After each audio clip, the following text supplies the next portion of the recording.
là-dessus que ça nous calme.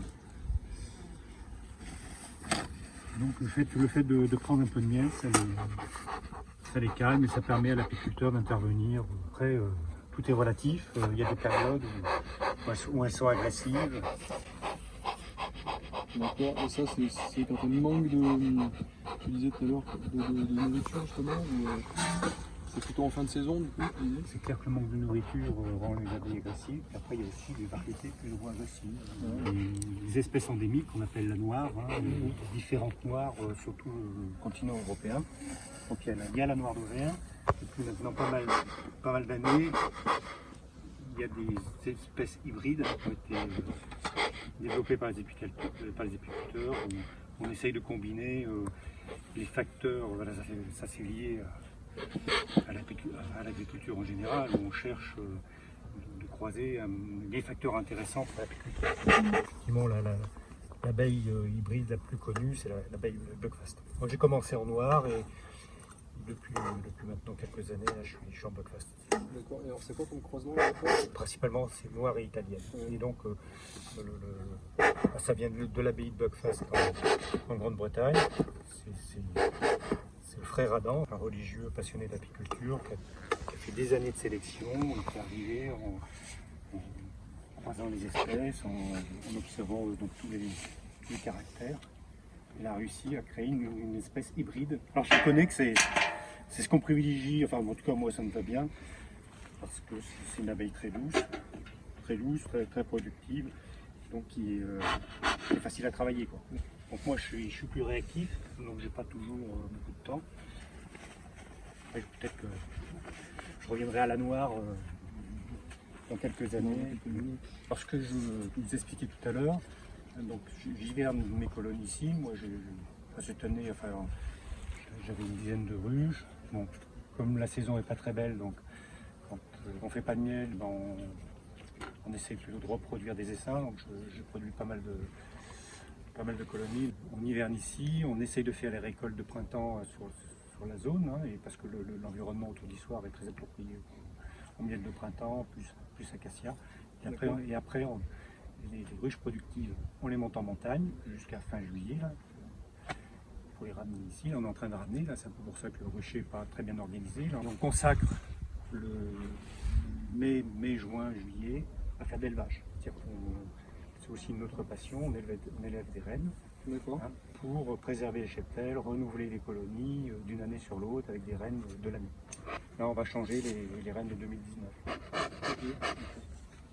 Et alors du coup, tu disais, c'est celle-ci que tu montes par la suite? Au début de saison, on fait un inventaire, on se dit celle-ci, elle n'est pas de bonne qualité, on la réunit avec une autre, et puis on arrive à peu près fin avril avec une sélection de ruches très populeuses. On se dit tiens, ça va pouvoir produire du miel. L'autre c'est une non-valeur, donc on les garde en réserve et on les utilise pour faire des essaims, reproduire d'autres colonies. Donc il faut toujours un peu dans la gestion d'un rucher, faire un peu de management de ces colonies, celles qui sont capables de produire du miel très tôt, d'autres un peu plus tard. Bon, ça fait partie d'expérience et d'observation de l'apiculture.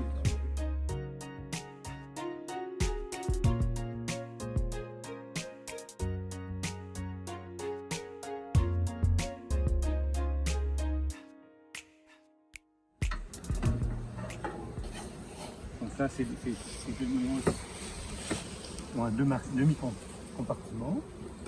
Donc là on voit une toute petite colonie. Alors là c'est une morpherie, il y a très peu d'abeilles là. Et ça permet, donc c'est là-dedans qu'on introduit une cellule, la reine naît, elle fait ses premiers vols de fécondation. Donc c'est pour ça, sur le toit, on met des repères de couleurs. Parce que les abeilles sont capables de reconnaître certaines formes géométriques, certaines couleurs. Ah d'accord. Et donc ça guide la reine au retour de son vol de fécondation. Donc là on voit une reine. Ah oui d'accord. Ah oui. Moi donc pour les trouver plus facilement, pour les suivre, je les marque. D'accord. Donc il y a un repère par année. Donc l'année 1 c'est blanc. Il y en a 5 couleurs. Parce que la durée de vie moyenne d'une reine c'est 5 ans. D'accord. Une population comme ça ne passe pas l'hiver. Justement, donc ça c'est une reine que je vais réintroduire dans une grande colonie. Sur une colonie, j'ai que ma reine était en perte de rendement, et donc je décide de la changer. Le principe naturel de l'abeille, dès qu'elle est orpheline, naturellement, elle étire une nouvelle reine pour la sauvegarde de sa colonie. Donc ça c'est le processus naturel que les apiculteurs se sont appropriés. Donc là c'est une méthode, donc, un corps avec une reine, un corps où en temps normal tout le monde circule, et quand on veut faire un élevage de reines, on sépare par un tiroir, la partie du haut est orpheline, et on introduit donc, une larve d'une journée, enfin entre 1 et 4 jours. Ça fait partie du processus biologique du développement de l'abeille. Et dans ce cas-là, ce comportement orphelin, elle développe naturellement. Combien d'abeilles, combien d'abeilles en pleine saison, on est entre 50 et 60 000. Une sacrée population. De la colonie, donc on va dire que la partie centrale c'est du couvain, donc c'est des jeunes abeilles. Après on a des cadres de pollen. Donc le pollen ça sert à nourrir justement les œufs et les larves. Et en extrémité, on va dire les deux derniers cadres, et un peu plus à partir de septembre, il y a 10 cadres dans une ruche comme celle-ci. Les 4 derniers cadres, c'est rempli de miel. Donc oui, là, ça fait partie aussi de la gestion, il faut faire très attention parce que la ruche, suffisamment de miel pour passer l'hiver.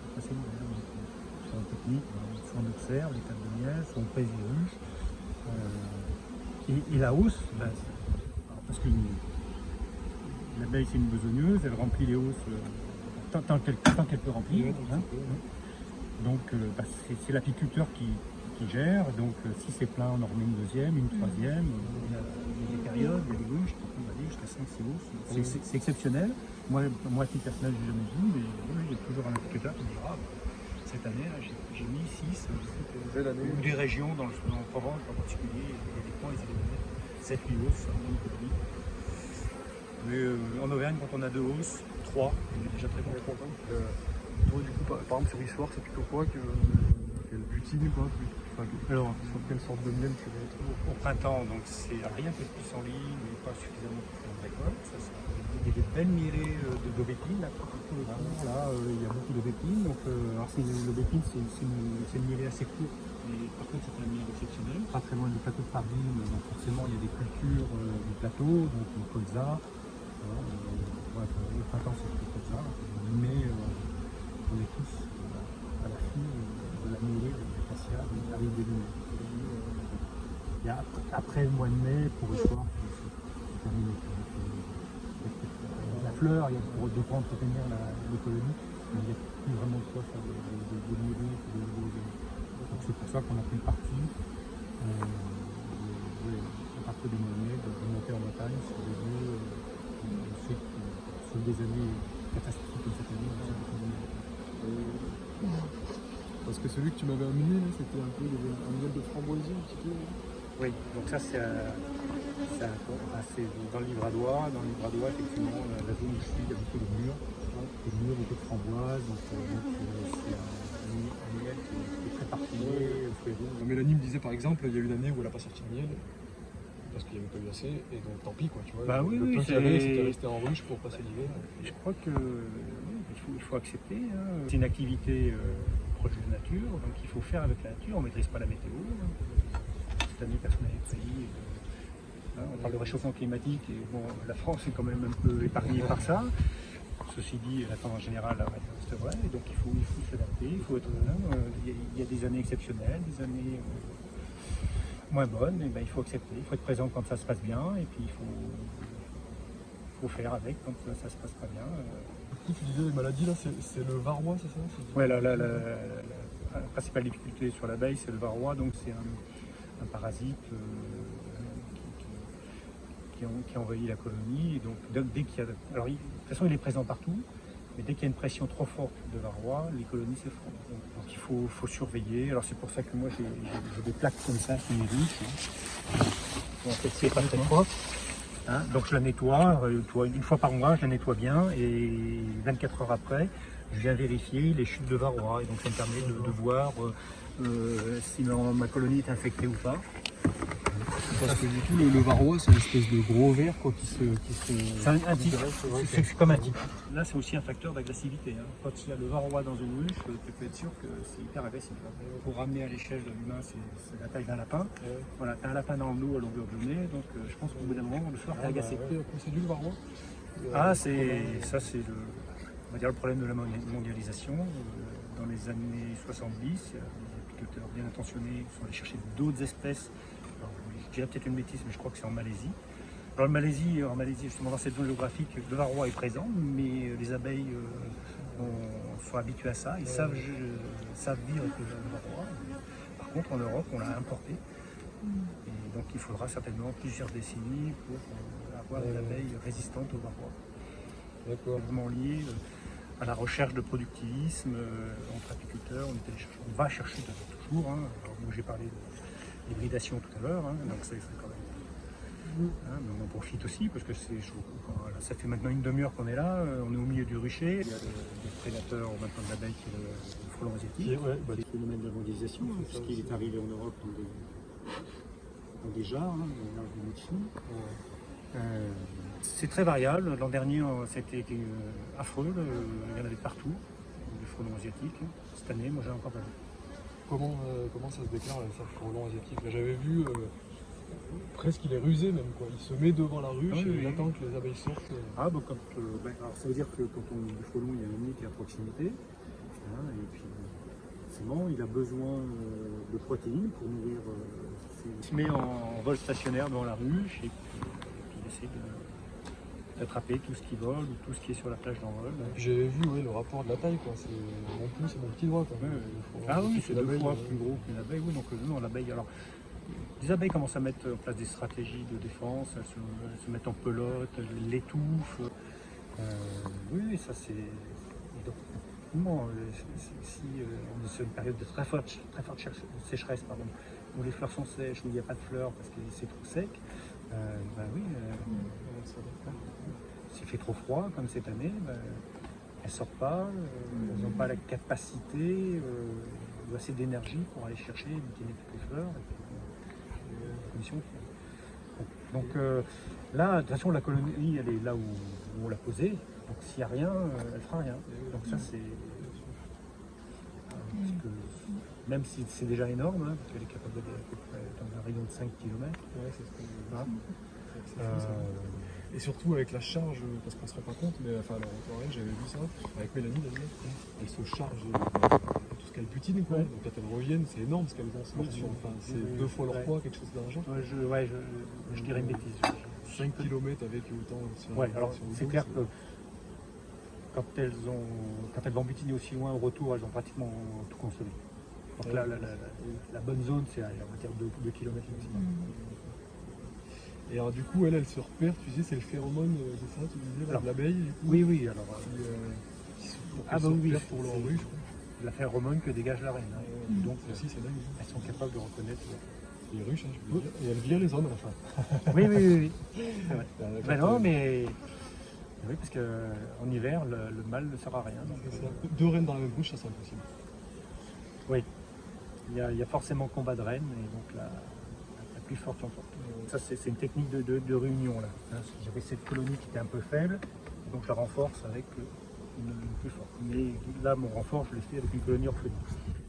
Les techniques de base, quand on débute l'apiculture, on va t'éteindre les graines, tu ramènes une jeune au-dessus, hein, donc tu sépares par un journal. Au bout d'un moment, les abeilles grignotent le journal, puis elles passent, elles naviguent d'un compartiment à l'autre. Inévitablement, les 2 reines se rencontrent, hein, et donc il en faut qu'une, il y a combat de reines. Donc l'histoire dit que c'est toujours celle du haut qui l'emporte, ou majoritairement c'est celle du haut qui l'emporte. Donc moi maintenant, je cherche la reine, j'enlève la reine, et puis voilà, je n'apporte que des orphelines.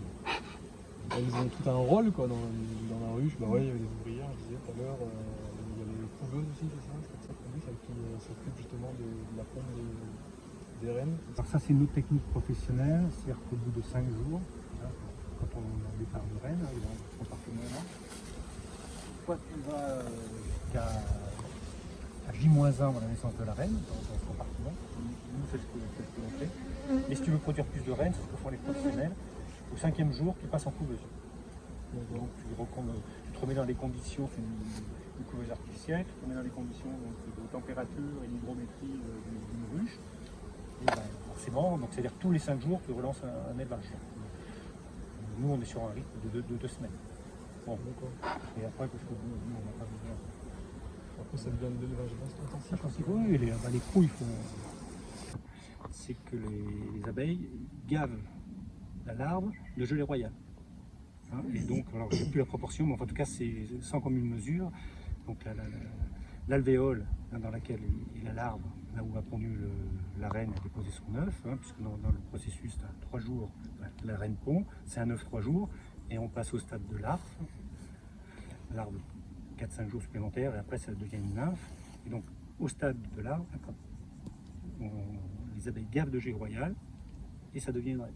Donc, effectivement, ça a des propriétés un peu exceptionnelles, et donc on peut produire de la gelée royale. Donc là, c'est un travail vraiment titanesque, hein, c'est très intéressant aussi. Donc, tu développes le processus d'élevage, comme pour avoir des reines, mais au bout de 3-4 jours, tu récoltes la gelée royale. D'accord. Tu viens prélever la larve. Alors soit avec des petites pompes, soit avec une cuillère spéciale. Et donc, dans la cellule, tu as à peine 1 gramme de gelée royale. Voilà, pour avoir 1 kilo, il faut un très important. Mais c'est aussi une activité.